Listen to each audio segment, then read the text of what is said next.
everyone. We are live today at Sakra World Hospital, Bangalore. We have with us Dr. Bevin De Silva. He's a head medical services. He's a head emergency services at Sakra World Hospital.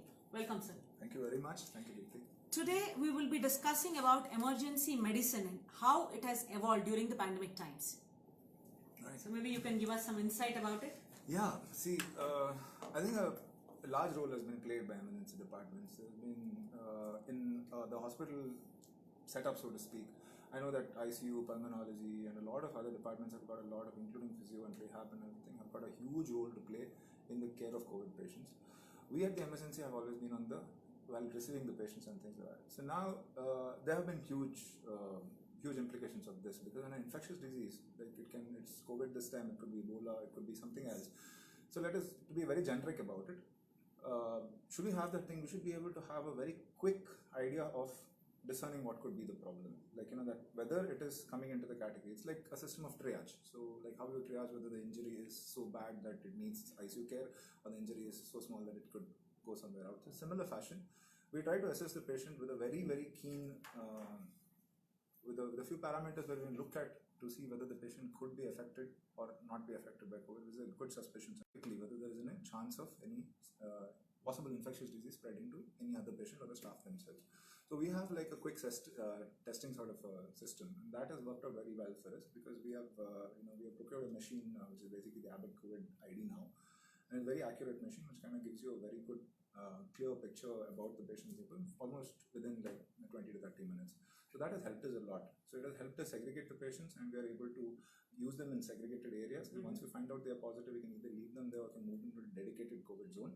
And we are able to separately take care of the patients who are otherwise normally coming, because I think the burden right now, the challenge right now, is to make sure that those who are not affected do not get affected. Absolutely. Yeah, because I think it's we know that it was we experienced the what is it called, the explosion of this pandemic. Yes. We experienced that, and we learned how to handle it when that absolutely on fire sort of a situation.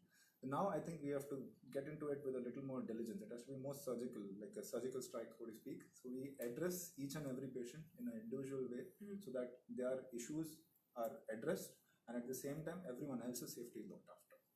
So are we the only hospital which has all the three testing systems in place? I mean, I've heard that.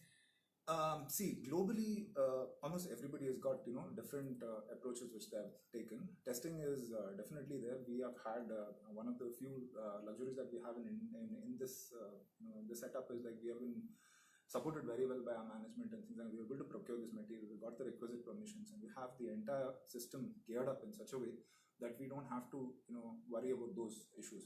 But yes, testing is definitely a priority when it comes to getting the first so that that first encounter with the patient, right? The first encounter with the patient is smoothly handled, and thereafter it moves to this. We have certain advantages. I don't say no, but I don't say that nobody else has done a good job too. The entire community, I think, has done a beautiful job, and I have to give hats off to the government also. They have also this has been a fire sale sort of a situation, which has not been easy for everybody. So we have to, big and small, all contributions we have to understand and appreciate. That's the thing. So on to the questions. Yeah. What are the new roles of emergency physicians during the pandemic? Has it added to your existing responsibilities? Yes, definitely, and but yes, there are additional responsibilities. Okay, let me just look at it like this. The additional roles, as I just basically touched upon in the initial discussion that we had, is that it has increased our load to be extra careful about triaging the patients. So we have to be extremely sensitive to symptoms, and sometimes when they're asymptomatic also, we have to be able to understand that suspicion is to be put into a category or not to be put into a category. There's no clear rule, so to speak.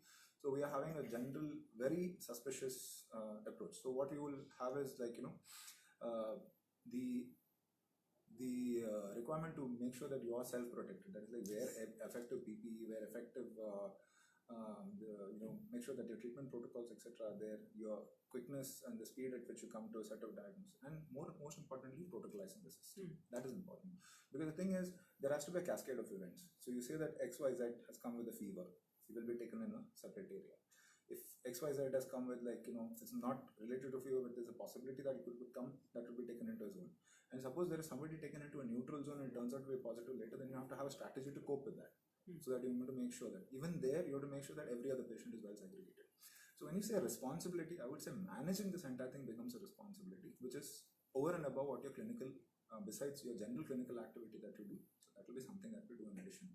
This not only is done by the doctors, it is done by the nursing staff, it is done by the administrative team, it is done by the patient care team and the patient welfare team, which is also helping us. They look after the flow of the patients. So the flow and the carefulness of how we do it is the most important thing, and that is the biggest responsibility of me, because we have to be cautious. We cannot afford that this somebody else is affected because of some sort of a lack that might be happening at any stage. So that has added to our responsibility significantly. In addition, I would say that keeping yourself protected, that is one thing. Keeping yourself protected and making sure that your household, your friends, your colleagues, because that is one place where we can be very, very relaxed, where you would not really assume that somebody knows. So that is where the second responsibility comes, because I can't really call it anything other than a responsibility. So taking your mask off just like that without knowing for sure. Like, for example, now that we are sitting, we both know, because we are periodically tested, we are having a symptoms, our temperatures get checked every day, so we have that sort of a thing. But at the same time, just being relaxed about it, whether it is home, family, health, all those things become responsibility both for the physicians, nurses, and all the hospital staff. I think this is an additional thing, that we protect ourselves, that the chances of us giving the disease to somebody else is low, so that we form a first level barrier. Correct. In front of the patients. And I think there were some changes also which were required in the emergency from the existing before pandemic to post pandemic, right? Very true. And it added a lot of work and responsibilities on the front line. It added infrastructure. Yes. Because it added a lot of infrastructure, and when that infrastructure was there, then the workflow also changes. So when the workflow changes, you have to adapt just accordingly. So, what were the emergency physicians, nurses, restricted from using certain emergency medicines? Okay, this is well, in a word, no. Because in a word, no. What I'm saying in a word, no, is because in an emergency you might require anything. And most of the drugs which are being labeled, just to tell you anecdotally, is that in any textbook of this thing, it says this particular drug may be used for emergency use, like a pharmacology textbook may mention it. But an emergency textbook will basically say this is the drug indicated in this situation. Okay. Because what happens is most of the drugs which are rarely used and may have a life-saving benefit in what we do. So generally, so to speak, not really every drug is restricted for emergency use. We don't really have that kind of restriction. We don't really live with that kind of restriction, number one. Number two is, I think there might be some things as to like which drugs could be used based on in the pandemic, in the relevance to the pandemic. For this, I will just give a upright disclaimer. One thing is the guidelines have been evolving continuously. There have been different guidelines which happen. So every day somebody will come with a recommendation, and a few days later something else comes. Then there's always the populist view, saying that yes, this is good. Like how during dengue we had a lot of papaya trees stripped bare. Not to make a joke of it, but the thing is, yes, that happens because people are influenced by influences which are there in social media and different other things. Which is, in a way, if the positive information goes through, that is good, but sometimes when information goes and if it's ambiguous or if it's not clear or if it is incorrect, then after that comes back as a problem. Okay, so in that situation, sometimes you may be having to take off certain things which would otherwise definitely harm the patients. In that situation, you might just say that use under caution, or you would put it on the side, and you would always have like either an expert advice or a dual consultation with the senior most on the duty on that particular day before you go into certain things. Other than that, there are no real restrictions. From a pandemic point of view, one more thing that I will tell you, there were certain drugs which have come up, come up new and things like that. And there has been many questions which have been asked, like whether these drugs, whether your government is providing these drugs. I'm a BBMP patient. Am I going to get this? Am I going to? Let me just tell you. I think whether it is a government or whether it has been our management, I think they have been liberally giving. And one thing I can tell you is, I don't think it has been easy for people to, to handle a populace of this much. Millions of people, in fact, when you look at the country, it's 1 billion or so, and to ensure that everybody's need is met, it's not an easy task. I think we should sympathize with our government, and we should try to cooperate with them so that these things go. And they have come back forward with the vaccine and things like that. So all this is it. So So in a word, no drugs are restricted to us. Okay, Both so by any because agency this or is otherwise. mostly pulmonology related, I mean related to Okay, lungs, okay. respiratory. So are there any drugs which are restricted based on these conditions? See, for certain things, when it comes to this disease, the disease pattern will tell you that certain drugs could be restricted. So now that is not like a generic statement that I can make, but it will be tailor-made for each patient. Like for example, there might be a drug which is going to react to one of the drugs that we're going Based to on give. the patient's condition Yeah, also. that is true. And the previous medication. So that's why we have a very detailed medicine reconciliation as a part of the process, wherein we ask them for the previous thing. If they have a previous prescription, etc., we keep it as a part of it. Okay. And in case we always have the access to a senior pharmacologist in the hospital, whom we can touch base with and say, is there an interaction which is this can be going or not? And there is expertise to kind of decide that if unsure. But otherwise, we make sure that those things are matched properly because that optimizes care. Right?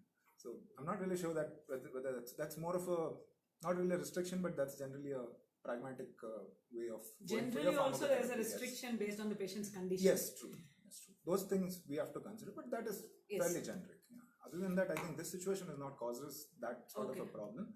There might have been shortages, but those have always been made up with some way or the other. Some extra effort has been taken. But So you are using a PPE to protect yourself. okay. What are the things which goes on in your mind when you risk yourself? Oh, okay. First of all, when you're wearing a PP, you would think as to first you would, okay. The number one thing is you would want to make sure that you got all your, things sorted, or you visit the washroom, you get yourself your proper drink of water, make sure that you've had your food, make sure of all these things. So those are all these part of the first phase checklist, that is, make sure that you're taking care of everything as well. Go to the washroom, relieve yourself, and make sure that you're there. Because for the next 5 to 6 hours, you're going to be in that PP. So once you take it off, you have to wear something else to make sure that that is sorted out first. The other thing that comes to you're very particular as to have you left a gap? Is there something else? Is my device functioning? We use respirator masks, so just to see that if it's working, because it's a reusable mask, right? So we have to continuously monitor it, and without looking after the safety, we can't. In case there's a problem, we send it back and they give us a new one or they fix it for us. So those sort of things will come into our mind. But yes, there is, you probably are hinting at whether we have any anxieties. Yes, we do, which we do, because it's, the truth be told, you are going into that situation. A few things do come, okay, but over time, what you've learned is you are able to get mind over matter. You're able to think that, yes, this is what I have to do for the next 6 hours, and this is my behavior for the next 6 hours. And I fix that behavior for the next 6 hours, and I go ahead and do it. So those are a few things that you have to discipline yourself. So why did I ask you this question? Okay. We do not face patients directly, but we always have this fear. We've worn the mask in the lift. We're thinking if this is okay. So when you're facing a patient, I'm sure there are a lot of anxiety.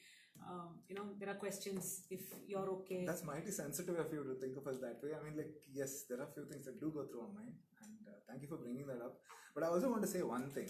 This has caused one thing that we do think about, and we know that happens, is that when we wear that PP and all that stuff, okay, when you have assured yourself you were protected, the guy who's in front of you, that the patient is there, they will have anxiety when they look at you.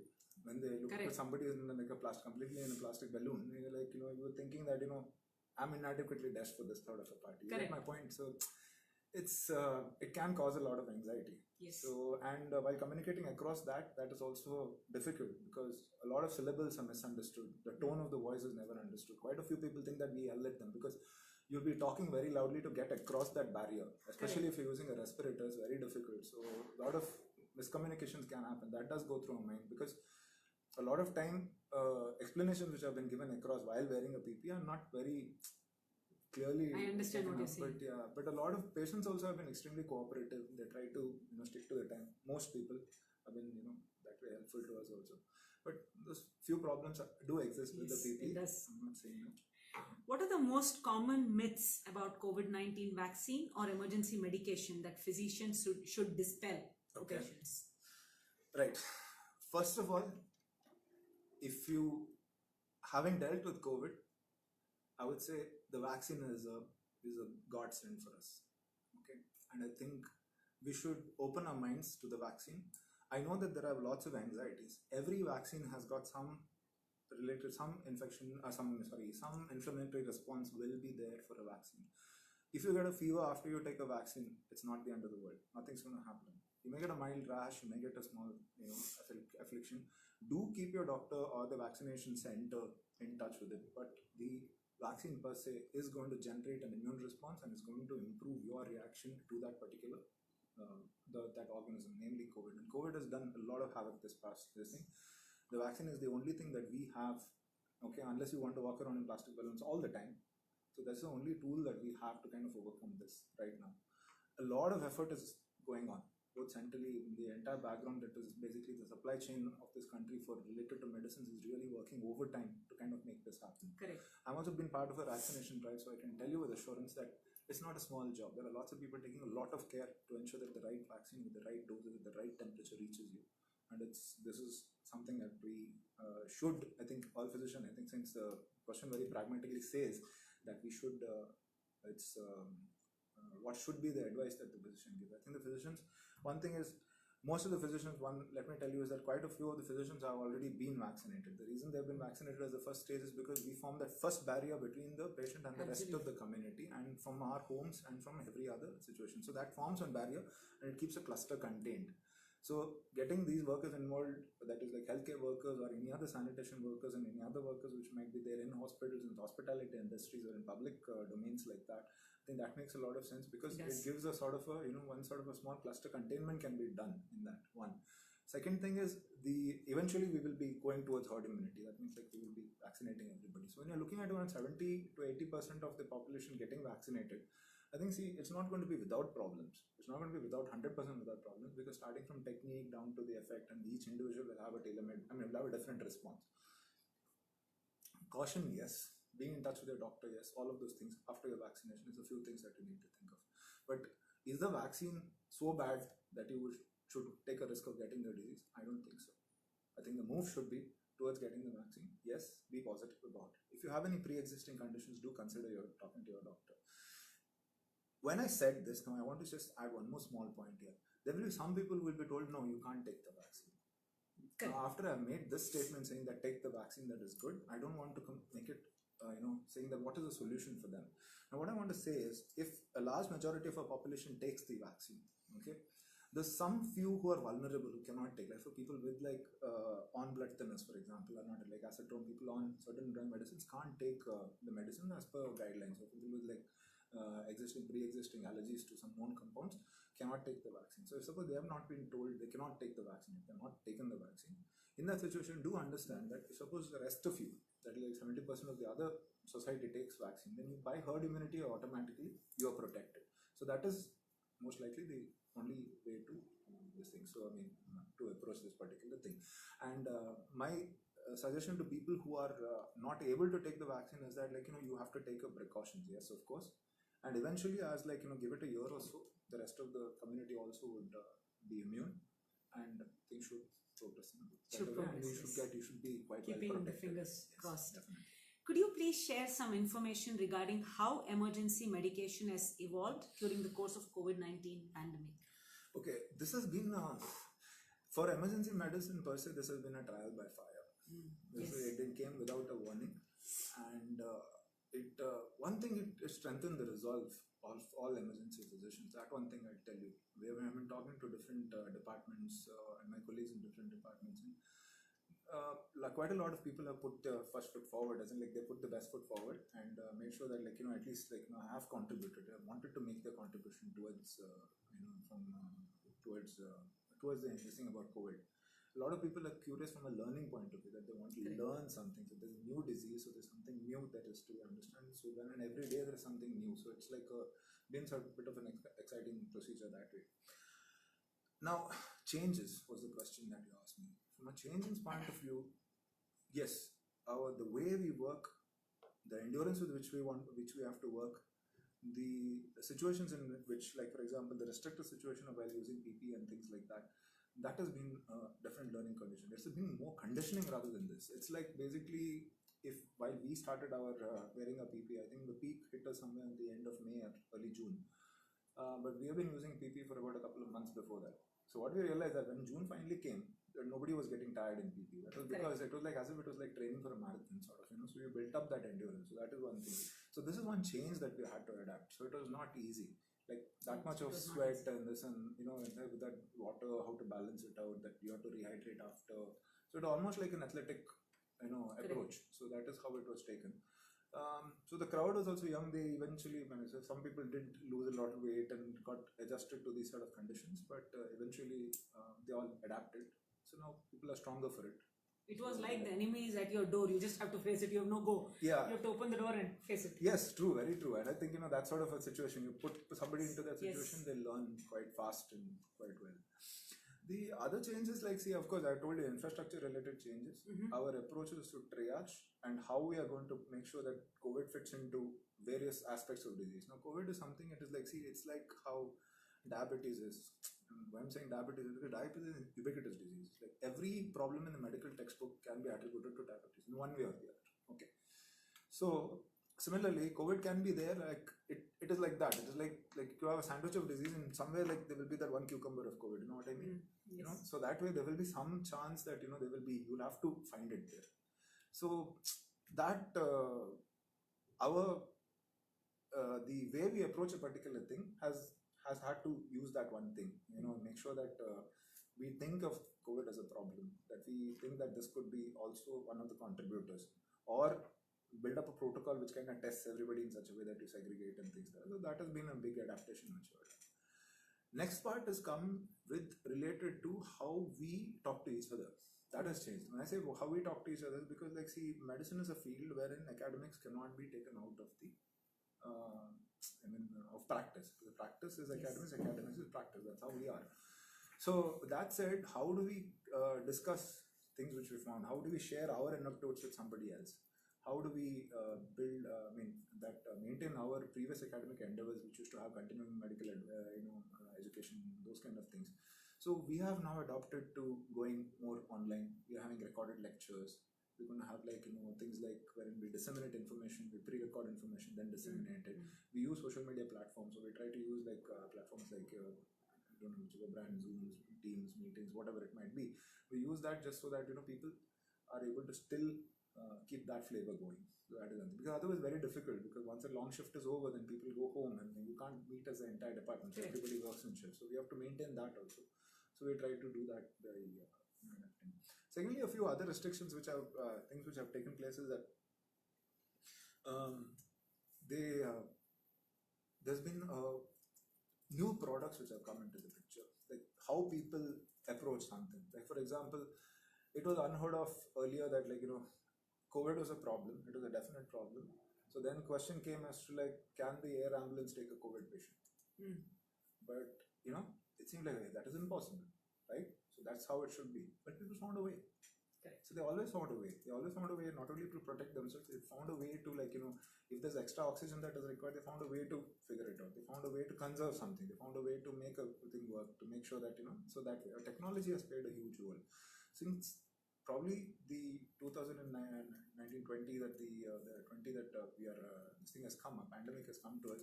One good thing for us is that the abundance of technology that is around us. We were able to use that. People generated apps. People generated different kinds of things. Also, that has changed practice. It has changed practice a lot. It has made practice better. It has made practice better because the information flow also has been better. And because of that, things have been also convenient for certain groups, namely the patient group itself, wherein they are able to get a prescription online, they're able to get, and they're able to do it. And we have found ways to better see a patient. Like previously you would have said, we can't see somebody on a camera and decide what to do. But now people have adapted and adjusted to that sort of a way also. So these things have changed. So these things have come into picture. And overall healthcare has evolved. If you really ask me, this is a crisis. I don't think as mankind we have really wasted this crisis. Don't get me wrong, but I said, why waste a good crisis? Somebody has said that, some wise man, I don't know who, but said that why waste a crisis, right? So, and this crisis has brought us to think of newer things, and we have evolved out of this. Right? Thank you so much. With this, we've come to the end of today's session. If you have any questions, you can leave it in the comment section. Our experts will revert back to you. Thank you. Thank you very much.